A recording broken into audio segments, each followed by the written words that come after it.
71 degrees downtown. It is a warm morning out there, and we are just into summer. It's not changing, and we're going to see consistent heat and fluctuating humidity. Today, unfortunately, that humidity on the rise. Now, at the moment, the wind is calm. It'll be out of the southwest.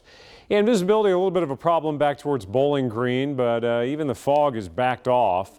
This is not. This is the dew point, an indication of how muggy it is, and it's in the upper 60s to low 70s. So we're still pretty steamy out there today and getting steamier. 71 for the current temperature. There's that pool of the high humidity that I've been talking about. It was shunted off to the west thanks to that high that came in from the Great Lakes. Well, that ridge is now off toward the mid-Atlantic, and as that southwesterly wind sets up, we're getting that higher humidity.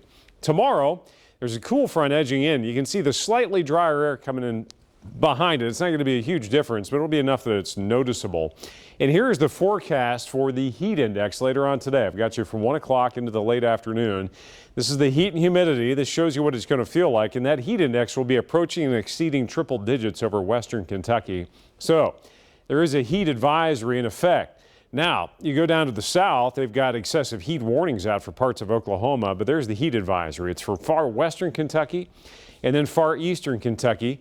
None of the counties that we are currently handling are under a heat advisory until you get into extreme eastern Kentucky. So we're just below the threshold where we would have one issued. It's just hot and it's just muggy, and it's, of course, July. Now, as far as what's up with the storm chance, now the main storm chance is off to our northwest. You can see the swirl of low pressure up toward the U.S.-Canadian border. A slight risk for severe storms across Oklahoma today and northern Michigan, eastern Wisconsin. Marginal risk just off to our west. Tomorrow, the threat shifts east. We still have that marginal threat with a little clip of a slight risk for Moorhead into northeastern Kentucky for the possibility of a few strong to severe storms tomorrow. The future track not showing much of anything today beyond an isolated shower storm developing into the heat of the afternoon. Then tomorrow we'll have to watch out as the front approaches. We'll see storms blossoming into the afternoon, and some of those could be on the strong side and maybe even a few pushing severe limits. An update on the potential for Barry. National Hurricane Center has formation chances up to 90%. That's over the next 48 hours. And over the next 5 days. That low has now moved from the panhandle and it's going off the coast.